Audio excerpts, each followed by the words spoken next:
ஈஷா தற்கொலை வழக்கில் கைதான பெண்ணின் தடுப்பு காவல் மேலும் 2 நாட்களுக்கு நீட்டிக்கப்பட்டுள்ளது.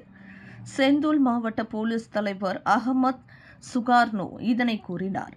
இணைய பகடிவதைக்கு இலக்காக ஈஷா தற்கொலை செய்து கொண்டு மரணமடைந்தார்.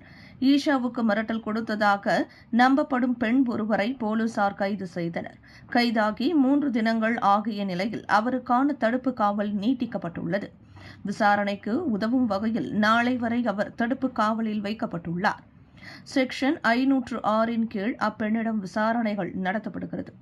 குற்றம் நிரூபிக்கப்பட்டால் 7 ஆண்டு சிறை, அபராதம் அல்லது இரண்டுமே விதிக்கப்படும் என்று அவர் கூறினார். ஈஷா மரண விவகாரம் தொடர்பில் 9 பேரிடம் விசாரணைகள் நடத்தப்பட்டுள்ளது.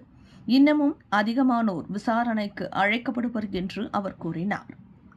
விலையில் மேலும் செய்திகளை தெரிந்து கொள்ள கீழே இருக்கும் பெல் பட்டனை அழுத்துங்கள். உங்கள் ஆதரவை வெளிப்படுத்த லைக் மற்றும் ஷேர் செய்யுங்கள். தொடர்ந்து விண்வெளியுடன் உங்கள் பயணத்தை தொடர்ந்திருக்க சப்ஸ்கிரைப் செய்யுங்கள்.